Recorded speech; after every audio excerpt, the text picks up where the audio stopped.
Well, a very good afternoon and welcome to today's Lite Bite Lunch. We will very shortly be joined by our guest, Sean McKiernan, to talk elections, referenda, and all types of things political. So, for the next half hour, pull up a chair, grab a cup of coffee, sit back and enjoy a Lite Bite Lunch. Good afternoon.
Yes, indeed, it is the Lite Bite Lunch. Today, coming to you live from Baltimore, and one of the joys of live broadcasts, we always have the occasional technical issue, and we do have Sean with us, but unfortunately, we only have him on audio. So, Sean, are you able to hear us all right? Hello, Rory, and hello to all your listeners. I'm great to join you, and sorry for the technical issues on my side. No problem. Listen, this is the joys of live broadcasting, so there's no problem at all. So, before we start, Sean, probably the best thing to do for those who don't know you, maybe tell everyone a little bit about yourself, what you do, etc. Well, Rory, I joined you and your listeners almost a year ago, and I think we talked about mediation on that occasion, and also my role as an independent job interview chair. I'm also a former politician, and in recent years, I've enjoyed on community radio stations and on local and regional radio stations doing some political commentary. So I suppose I wear a number of different hats. Well, that's it, and it's your political skills we're bringing you in for today. The first question, and it's something that I'm not 100% sure on myself, and I thought, who better to ask but you when you're on? Is the correct phrase for multiple referendum, is it referendums or referenda? Well, to the best of my knowledge, it's referenda. And certainly, like everyone else, I might slip into calling them referendums. But I think the correct word is referenda. Well, I actually did a little bit of a Google search on this yesterday, and I could find as many cases calling them referenda as calling them referendums. So I'm not really a whole lot the wiser, unfortunately. But I think we'll start with the referenda that are coming up now in March. For anyone that has not yet received the information leaflet, we do actually have it here. Give me a second now. There we go. So we'll start off with the first proposal, and perhaps then you can explain exactly what it is that it means.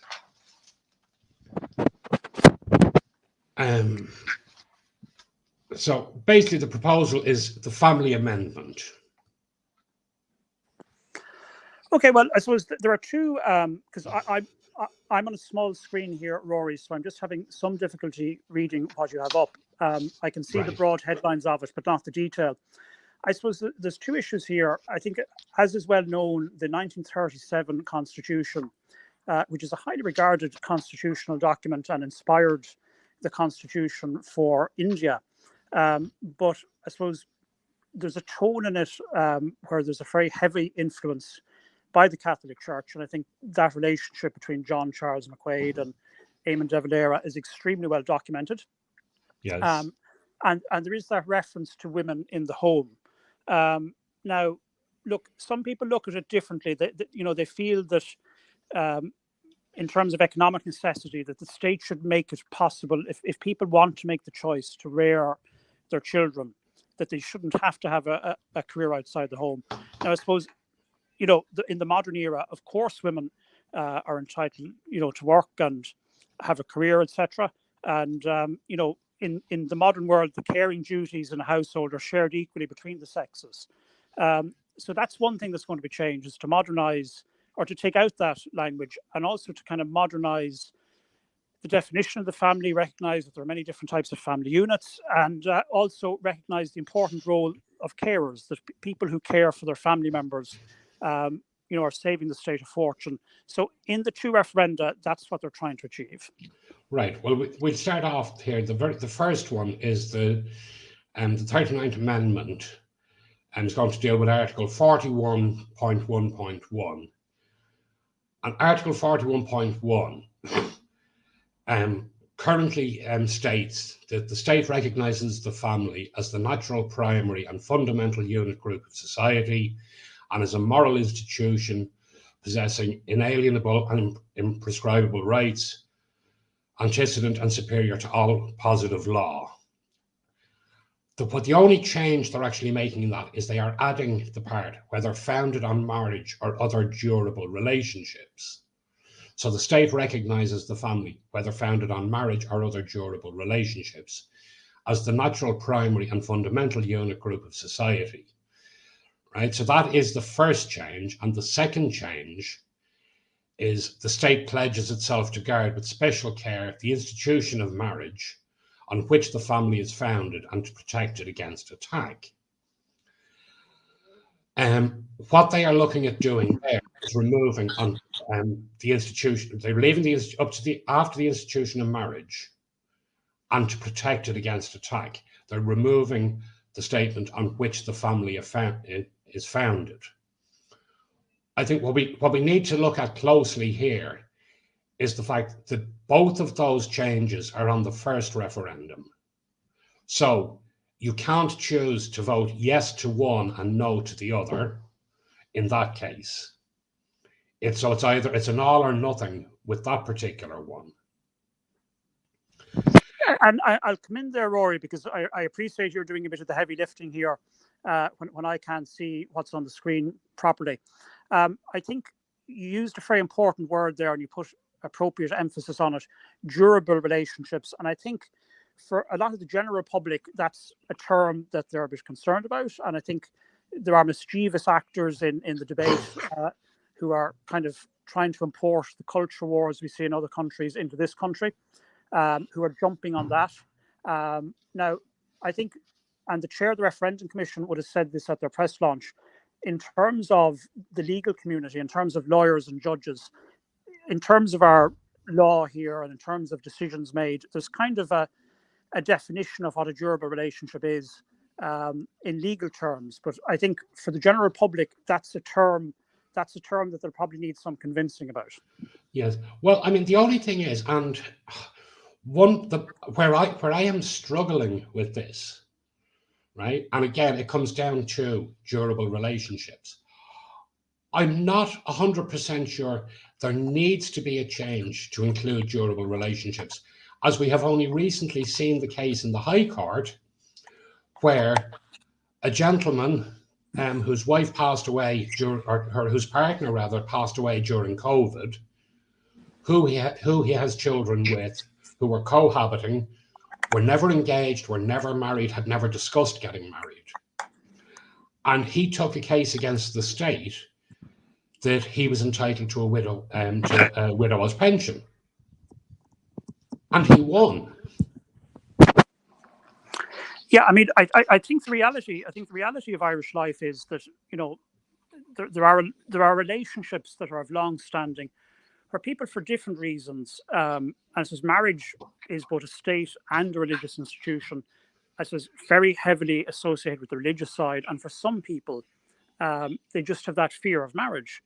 Now, this is an interesting point of view. A lot of people kind of in the LGBTQ community have made this point to me, that having made such a huge effort in 2015 to get the marriage referendum passed, and was passed on the basis that marriage was an important institution and that there should be equal access, for everyone to it. And they're actually concerned. Surprisingly, you'd expect them maybe to be more on the liberal side of this argument, where I suppose where there's a recognition that there are one-parent families, and there's families where there's divorce and estrangement, and where people can still be very civil and raise their children, etc.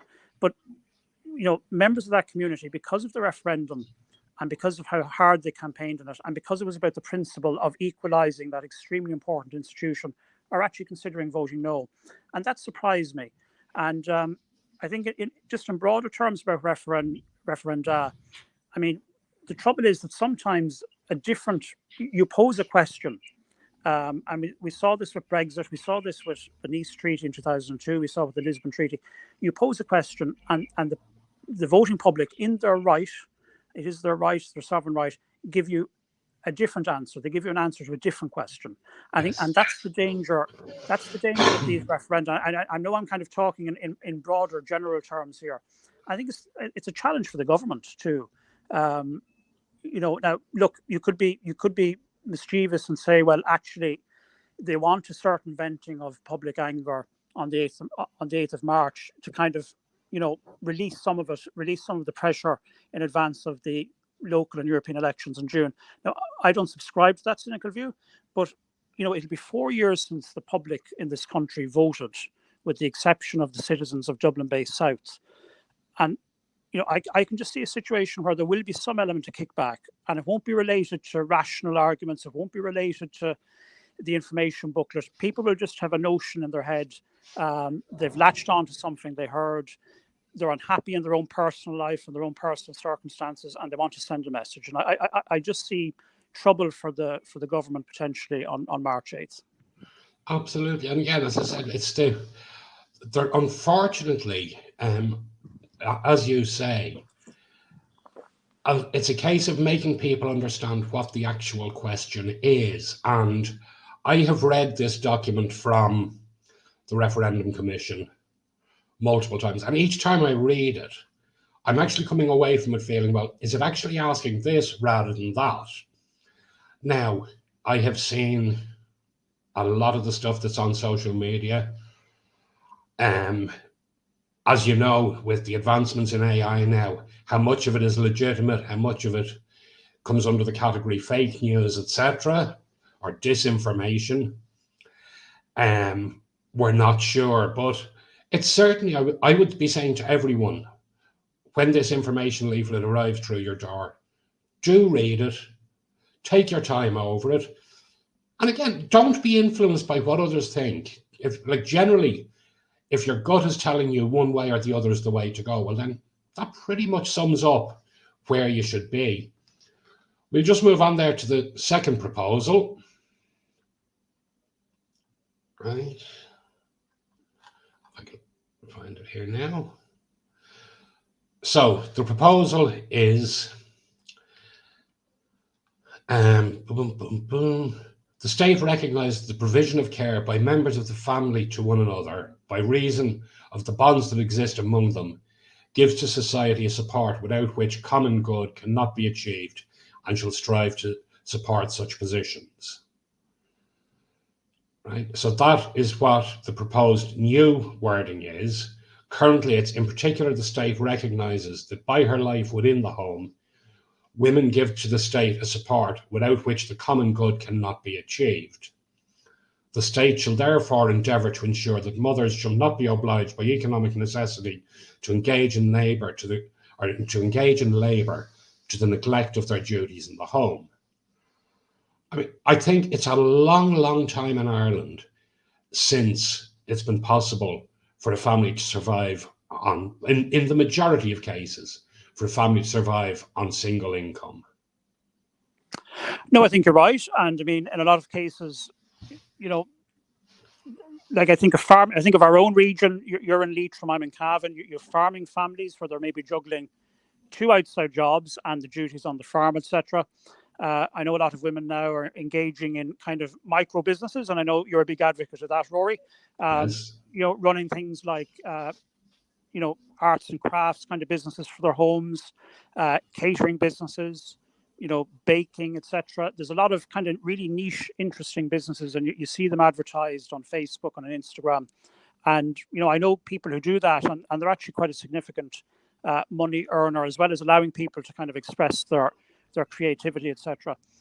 So, So I think you're right. I mean, this is a change that has happened a long time ago, but I suppose there's a lot of baggage in people's minds. There's a lot of baggage, rightly or wrongly, and I think there's arguments to be made in defence of the principle, the wording, the old wording was trying to achieve. But there's so much baggage in this country in terms of the church, in terms of kind of some of the sacred cows that we've got rid of. That I think this one will pass, but yeah. I think it's a catching up of a reality that people have been living for a long time, as you say. Well, that is the one that personally I feel they should be able to get over the line without too much difficulty. It's the other one that I think a lot of the contention is going to be. Now, Maggie Garrity has just been put a post in there to say that the Latin plural is indeed referenda, so we are correct. Thank you, Maggie. Right? And Monique was just saying that she didn't actually know that the Indian Constitution was influenced by the Irish Constitution.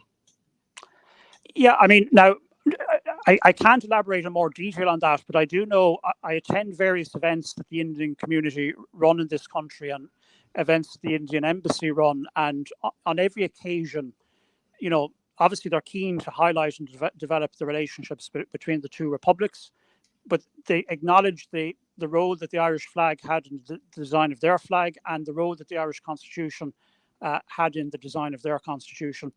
And whilst obviously there's bits of our Constitution we're not maybe happy with, almost 100 years later, it is a kind of a touchstone document in terms of constitutional lawyers in this country and other countries. It is seen as one of the better ones. Yeah, absolutely. I'm going to try and push things on a little bit because time is very quickly running away on us. We have local and European elections coming up in June. Something that I have that has only come to light to me very recently, and I feel certainly for my very small micro businesses could have a huge impact. There are several councils now who actually have a dedicated unit looking at micro businesses and trying to collect rates where people are working from their home. And that is something, I'm well aware they have always had the power to, but for the large part, they haven't actually pursued it. But yeah, Rory, I think this is where your profession is incredibly important, where it is important that people get good advice, from their accountants, from the solicitors, about any potential pitfalls they might encounter by running a business from their home. And I think there's quite good guidance and criteria around that, but it's important people get the right information. Again, don't just rely on something their friend told them. Get the right information and get it checked out, because you don't want to be landed with an unexpected bill, particularly when you've gone to the trouble of, creating something new and exciting for yourself and a new income from your family. Absolutely. I mean, my big concern with this, absolutely appreciate the local authorities are struggling for money. They're going to try and get money everywhere they can. But the spin-off issue is, as soon as a property becomes rateable, it's deemed a commercial property.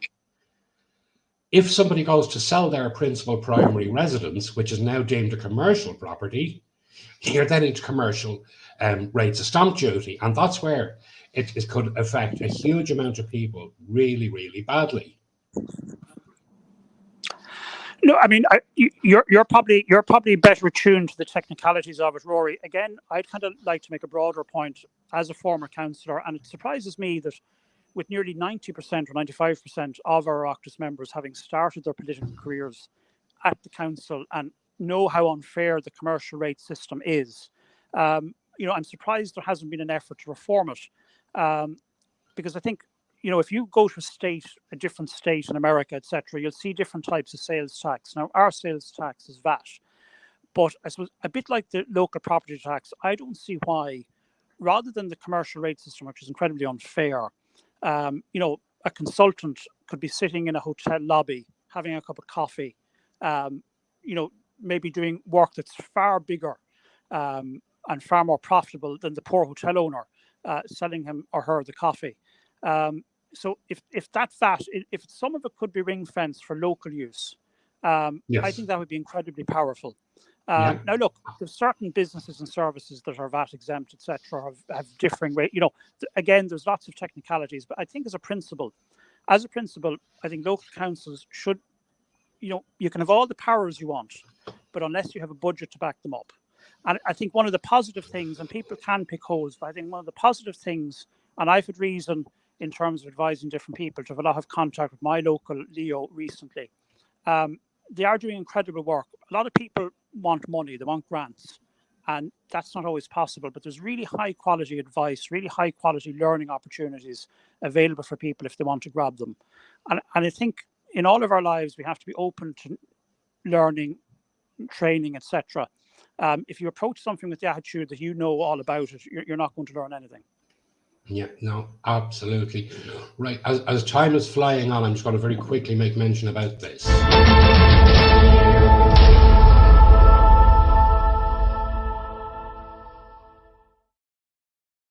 Well, the nominations closed last night for the Micro Business Awards, and now the judges' hard work starts in a range of finalists.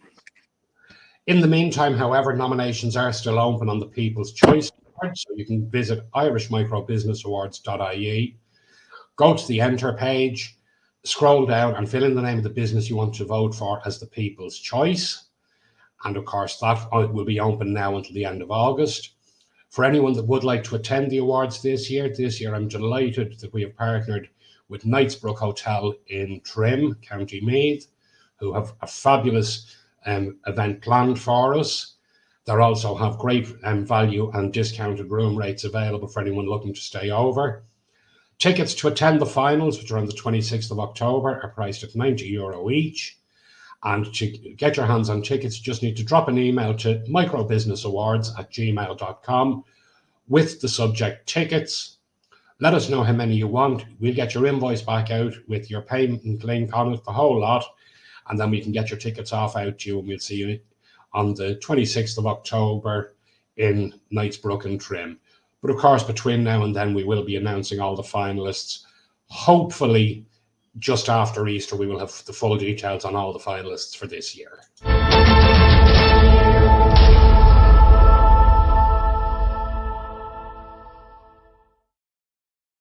Now, as we look at the expansion of Europe, Sean, I think it's very important that we look closely at the European elections and what they actually mean for Ireland.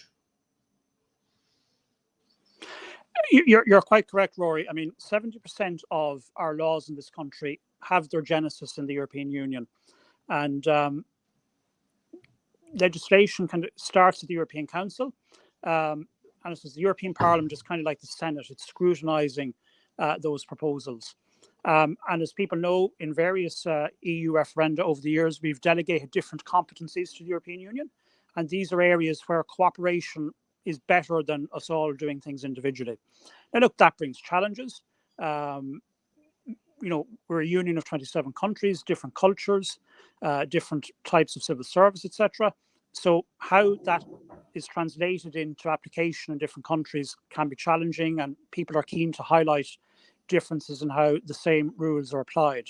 But as I said, 70% has its genesis there, and the European Parliament is so important for scrutinising. And I suppose in this country, we tend to elect people with maybe a very high public profile who don't have any problem getting elected, or people who've had kind of very distinguished service in the Parliament and in government. And actually what happens at European level is actually they send out a younger class of politician, a younger class of MEP, and kind of send them out there to kind of groom them. But they're able to do that through the party list system. I think it would be much more challenging in this country where you have vast geographical constituencies. If you take the one that you and I are in, Rory, of Yes. kind of Midlands Northwest, you're dealing with the suburbs of Dublin, around Meath and Louth, all the way up to Donegal, where you have a lot of issues with fishermen, etc., and you've all the border issues, through Sligo Leitrim over to Mayo, where you have a different set of issues, and then a very kind of cultural, great student city in Galway, and again, a whole set of issues from a smaller urban centre. versus kind of the suburbs of Dublin in Meath and Louth. So you really have to. It's really challenging. You really have to have people in every county who are going to be able to go out and do the practical work for you. And that is challenging. Absolutely. And then, of course, coming towards the end of the year, we will have the general election. Yeah, I mean, I tend to be conservative about this, Rory. I mean, if I did euro for every time people speculated about an early election date or a snap election date, I'd be very well off. I think they will be conservative about it. I think they'll try to go to March 2025 if they can at all. And I base that on, I think firstly it creates a good impression if there's unity and cohesion, and that they bring it right up until the end. I think that reflects well on the parties, even if they don't have a formal voting pact. I think it reflects well on the parties if they've been able to be civil and go right up until the end. I think the second thing is housing. I think they want to maximise the supply of housing, try and get the prices down and try and get the rents down. Now, the challenge to them there is the situation with both refugees and the separate but related issue of asylum seekers. And I mean, I think it's actually incredible how much work has been done over the last 2 years to house them. Now, I know we're getting to a pressure point in terms of people being on the streets, etc. And I think there's two schools of thought. You have the people who don't want these facilities in their towns, but there's also people who are very offended by the fact that as a country, with huge resources, that we actually can't tackle that problem. But it is incredible what we're doing to house people in need of protection in spite of the housing crisis. Absolutely. Sean, I'm really getting concerned that the time is running away on us. As you know, every guest that comes on is asked about their ideal Lite Bite lunch. So for you, what are you going to be grabbing today? Well, as I said to you last time, I tend to get up fairly early in the day. I tend to have a fairly decent dinner. A big fan of rice and chicken. Sometimes when I'm on the go, Rory, when I'm out and about, I mightn't be as dedicated to getting fed, and that's a bad thing. Yeah. Right. Well, before the time runs out on us, if anyone is interested in getting in touch with you to discuss the various hats you wear, what is the best way to reach out to you? But probably when we're talking to the business community, Rory, LinkedIn. So if people put Sean McKiernan Jr. into LinkedIn, they'll get me there. And equally on Twitter. Brilliant. Well, once again, thank you very much for sticking with us and managing to get through, albeit just on audio. We will be back in 2 weeks with another guest and more chat, and hopefully you'll be along to join us too. Until then, we wish you all a very good afternoon.